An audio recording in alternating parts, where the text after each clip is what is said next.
As we record this, an American and a Russian are sitting in a room. Neither of us has killed the other. How could that be? Let's dive into the space race. It's one small step for man, one giant leap for mankind. First person to go to space, Yuri Gagarin. First person on the moon, Neil Armstrong. Both these people were famous for being the first to attain a goal. At their own times, we focus on them as symbols for exploration, growth, and modernity. But what's more, we focus on them as symbols of human cooperation. What you just heard were the most famous quotes of Neil Armstrong, the first man on the moon in 1969, who was an American, and Yuri Gagarin, the first man in space in 1961, who was a Soviet. In their famous quotes, you can learn a lot about the values of themselves and their cultures that surround them. Neil Armstrong, the American, emphasizes humanity and its cooperation to achieve the technical feat. Yuri Gagarin's single word, meaning let's go, emphasized a single mission. Can my first line be, it's not Gagarin, it's Gagarin? First of all, it's Gagarin, not Gagarin. Secondly, if in 1961 the word meme existed, then the phrase "Поехали," meaning let's go, by Gagarin during the start of his mission, would be one of the first Russian memes. And this meme is still used in 2022. Поехали. Back then, the word became a symbol of a new era. Using this informal word, which was against the instructions by the way, Gagarin wanted to reduce stress of people around, as he claimed in one of his interviews. This phrase is still being used idiomatically by everyday people daily. Поехали. Because of his use. Whether it is a project at work or baking a cake at home, this space phrase became a part of our earthy life. One small phrase for man, one giant impact on mankind. And just like that, space changes can change the world. And that leads us to the central topic of this episode. Where was the biggest earthly impact from the space race? I'm Ethan from the US. And I'm Daria from Russia. And this is #HistoricalPodcast. Episode 1, The Space Race and Its Earthly Impacts.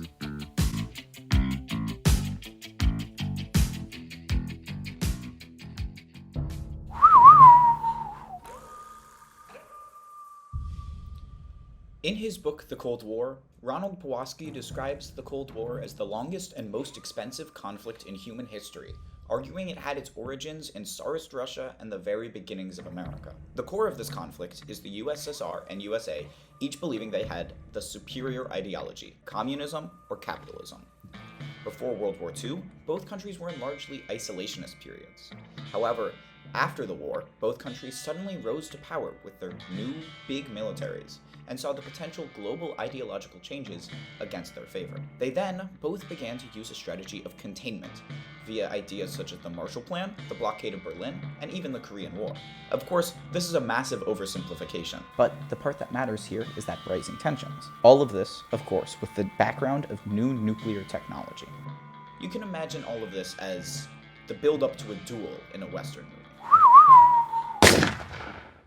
Within the context of this war, the space race is when both countries increase technologies to get to the moon and space in order to win a theoretical competition, while simultaneously cooperating to reach that goal. We are using a very loose definition here, because both countries have defined the competition differently to show their own superiority. You can think of this like both countries stopped their duel, very briefly, to play a game of Jenga. Jenga. Winner still gets to say they won something, but the stakes are much lower, which allows for some more cooperation.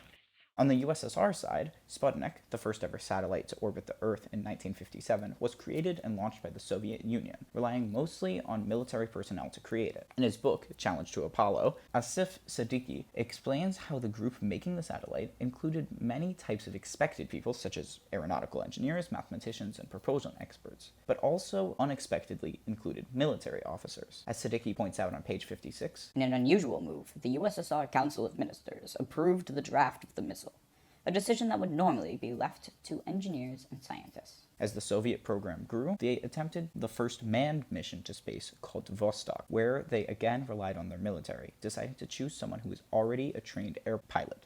Yuri Gagarin. The commission actually began with 200 pilots and ended with 3 that passed all their tests. In order to decide between these 3, they used physical features and ideological characteristics. In fact, one of the members of the commission was quoted saying, "Just focusing on that smile of Gagarin's would diminish who he really was."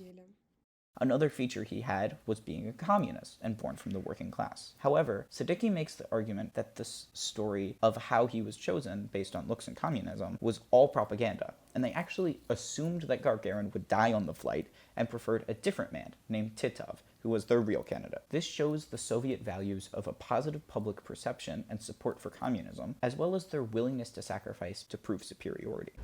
For the American side of things, the Apollo missions occurred with Aldrin and Armstrong landing on the moon in 1969. In the book Chariots of Apollo, one way that authors Brooks and Grimwood characterized the dynamics of this duo were Aldrin and Armstrong's fights over who would get to leave the shuttle first. In one such case, a few weeks prior to takeoff, well in front of the Associated Press, Aldrin pulled rank on Armstrong because Aldrin was a colonel and Armstrong was a civilian. But, as we all know, Armstrong was the first to exit the spacecraft. In this we can see both the American individualism spirit as well as the lesser impact of the military on the US space program.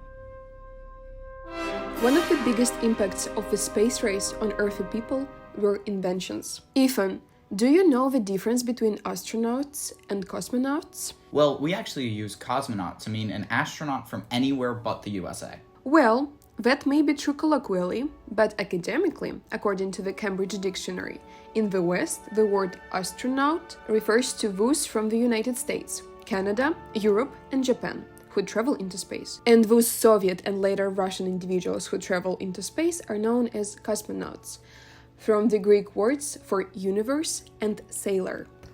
Overall, language was going through some drastic changes. With the new cosmo phenomena, there was a need to name them. Thus, the 1960s and 70s is the pick of neologism occurrences, starting with words like Sputnik, cosmonaut, astronaut, intercontinental, geostationary, launchpad, and deorbit. I also know Sputnik 1's launch in 1957 caused a wave of new words ending in "nik" to gain prominence in the US, the most famous of which is beatnik, coined in 1958 by Herb Kean. This suffix had already been in use due to Russian and Yiddish words, such as no goodnik, which have been around since 1936. The space race affected the lives of the Soviets in so many different ways, culturally, economically, and even spiritually. It was a source of national pride for the Soviets and was seen as a measure of their technological and industrial skill compared with the United States. The resulting investments in science and technology, as well as an emphasis on engineering education, helped to modernize the Soviet Union and move it away from its largely agrarian society. Similarly, the space race had been a trigger for the United States to invest in STEM education and scientific research, which has had a lasting impact on our society. Technological advances resulted in economic growth and the creation of new industries. But, it would not have happened unless the inventions of the Soviet Union. According to Jordan Johnson in his book Sputnik and the Space Race, the Soviet Sputnik satellite was the most revolutionary innovation of the 1950s, as it was the very first man-made satellite to be launched into space, which created an entirely new field of science and opened up endless possibilities for further exploration, like analyzing radio wave transmission and the density of the air and tracking objects in space. Okay. The Soviets gave the start. However, the innovations created by the US in the space race are still used today by people all over the globe. We all benefited from them. Just some of these innovations would be satellite communication. The first satellite communication was developed in 1957 by the US as part of the space race. Solar panels, which were first used in space in 1958 by the US in order to provide power to the satellites, and digital cameras. Okay, you have a point. But in another research paper by Rybakov in 2017, I also found that the USSR developed a water purification system for their space program in 1966, which until some point of time was used worldwide, until it became outdated. But it's still being used in post-Soviet countries. You know what other types of inventions there were? Invented ideas. One of these ideas was the cultural shifts, such as the attitude towards religion. In The Role of Religion in the Space Race, a comparison between the US and the Soviet Union, by Danielle Cleland in 2008, the author claims that the space race had a far different effect on religion in the two competing states. That's interesting. I know that in Soviet Union, the space race was used as a tool to further marginalize and suppress religious belief, as the government sought to promote a strictly scientific and atheistic worldview. One of the most popular propaganda posters of that time was a depiction of a cosmonaut in space, saying, "There is no God." Very Nietzsche-like, isn't it? That's exactly what Cleland says.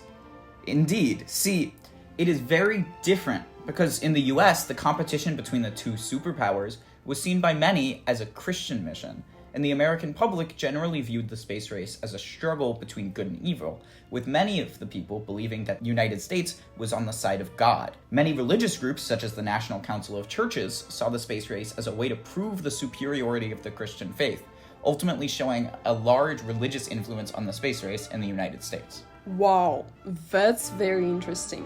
Wait, I'm curious, did you also have like millions of toddlers named Neil after the moon landing? I think that's enough typing noises. I just googled. Apparently we did have an increase in popularity of the name Neil after the moon landing. Weird. Okay. Yeah, so according to Soviet statistics of that time, after Yuri Gagarin completed his mission of being the first man in space in 1961, every sixth baby boy in the USSR of the 70s was named Yuri. People were also obsessed with futurism. It was a popular genre in Soviet literature and art, as it provided a way for people to imagine a better future. Futuristic imagery was also prominent in Soviet propaganda, with posters depicting a bright future for the Soviet Union with more advanced technology and space exploration. Artists, filmmakers, and writers began to embrace futurism, and the idea of space exploration became a central theme in Soviet popular culture. Too bad the Soviet Union collapsed right after that. Whoops. Let me try again. Impressive. The space race had a major impact on American popular culture too. Has this ever happened to you? Oh boy, did I just watch the moon landing. And now I want more. Introducing the new and improved USA Space Thing. You want a space poster? You got a space poster. You want a space movie? How about The Right Stuff? You want a space book? Boy oh boy did Ray Bradbury make a book called The Martian Chronicles. We got space-themed toys. We got space-themed clothing. We even got space-themed merchandise. And let's not forget about the show Star Trek, the movie Star Wars, or the song Starman. That's 3 stars for the price of 1. Buy today for only $19.99. Space merch. So that's a change linguistically, a change in technology, a change in naming conventions, and a change in culture. I wonder how that actually impacted everyday people. It was like, oh my gosh, he's really on a surface up there. You know, I didn't know what I didn't know what to expect at that time, Ethan. My heart was just pounding so hard just because of the understanding that people already go to the space. So I was thinking maybe one day we go to the moon and plant a garden. As a part of our research, we decided to interview people who happened to be first-hand witnesses of the space race. Luckily to us, they are our grandmas. Although some of the times it felt like Ethan's grandma was interviewing Ethan, it was meant to be vice versa. The outcome of the conversations was very insightful. But please, let them introduce themselves first. His name is Sarah, S-A-R-A. I have a middle name, Doris, D-O-R-I-S. And my last name is Willick. So, Sarah and Svetlana, who won the space race? I think it was us, because we had the very first man in space, and then after that we had first woman in space, so we were ahead. Well, I would consider the space race the first person who got to the moon, because that's what they were going for, so I would have to say the United States. Who was the first man in space? Dmitry Zinovsky. Did you just make up a name? Yes. Очень радовались, что We у were нас very happy to have the very first man in space, that it was our person, not somewhere else, but from Soviet Union. Do you remember when the moon landing happened?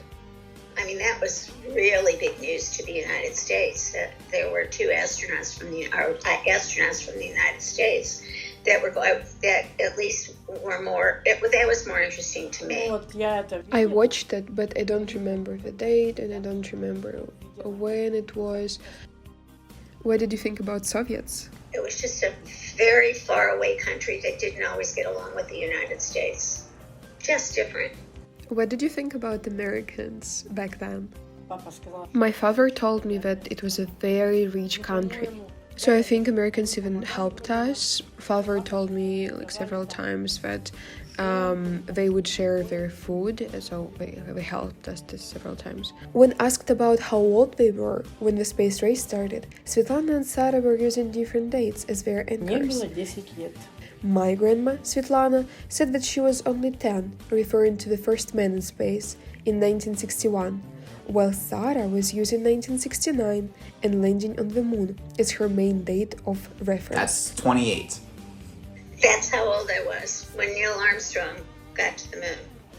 It seems like Americans and Soviets had different objectives in the space race in the first place, which makes the competition almost an absurd, since both nations were competing for something, if not completely, but at least somewhat different. The US, for example, set its sights on lunar landing, while the Soviets focused their efforts on robotic space exploration and the launch of the first human into space. Race. Is it the first person that was in space, or was it the first person who got to the moon? I think the biggest insight from these interviews can be that this shared sense of ambition to explore the unknown, space, was such a powerful tool that helped to break down the hostile ideological differences that had previously divided the two countries and contributed to improved attitudes between Soviets and Americans. And to paraphrase Sarah, if there is something far away and it's unknown, it doesn't mean that it's bad. It just means that it's different. Just different. So back to our major question. What was the biggest earthly impact from the space race? Sure, there were impacts on words, technologies, religions, naming, and culture. But there's one theme that keeps subtly appearing in this subject that I think is the true biggest earthly impact on the space race. And that's Cooperation. Cooperation. I'm curious how it is in Russian. Oh, сотрудничество. Neil Armstrong didn't say, "One giant leap for America." One He emphasized the giant leap for mankind. Those inventions you heard of in a semi-competitive way? Well, both countries were sharing inventions. Even in the original paper from the moon landing, they mentioned they got some of their data from Soviet missions Luna 9 and Luna 13. My grandma, when she said the Soviets were different, but that doesn't mean they're bad, Just different. she was encouraging cooperation. When you stop the duel and you play some Jenga, you're actually allowed to work together. When you get a bunch of the world's smartest people together working on the same problem, they all work together. According to historian Karsten Wirth in her paper, A Surrogate for War, many Americans and Soviets saw the winning of the space race as a part of their containment policy. She repeatedly calls the space race a kind of war. Wirth describes astronauts as a type of war hero, and that the media would treat space news like war news. Even the House of Representatives Committee on Space said that the conquest of space may prove to be the moral equivalent of war. These combined mean that the time of the space race was one of the most peaceful competitions of the Cold War. The space race replaced war, and that meant that everyday people were more calm about the people in their apparent rival country. There's another important element of this global game of Jenga, and that's both countries won. In having different definitions, both countries had internal boosts in morale that set the stage for global peacetime. Self-confidence shot up and shooting shot down. I want to leave you with an excerpt of a poem by Archibald MacLeish. He wrote after seeing the first images from space of Earth. The medieval notion of the Earth put man at the center of everything. The nuclear notion of the Earth put him nowhere, beyond the range of reason even, lost in absurdity and war. the latest notion may have other consequences. Formed as it was in the minds of heroic voyagers, who were also men, it may remake our image of mankind. No longer that preposterous figure at the center. No longer that degraded and degrading victim off at the margins of reality and blind with blood. Man may at last become himself. To see the earth as it truly is, small and blue and beautiful in that eternal silence where it floats, is to see ourselves as riders on the earth together. Brothers on that bright loveliness in the eternal cold. Brothers who know they are truly brothers. This has been #HistoricalPodcast. We want to give special thanks to our grandmas and my sister, Natasha. We also want to thank Professor Morar for teaching us so much this semester. Until next time, I'm Ethan. I'm Daria. Make history. Yuri Gagarin is? Who? Yuri Gagarin? Gargarian? You mean Yuri Gagarin? Yuri Gagarin. Cooperation. Cooperation. Cooperation. Cooperation. Cooperation. Cooperation. Cooperation.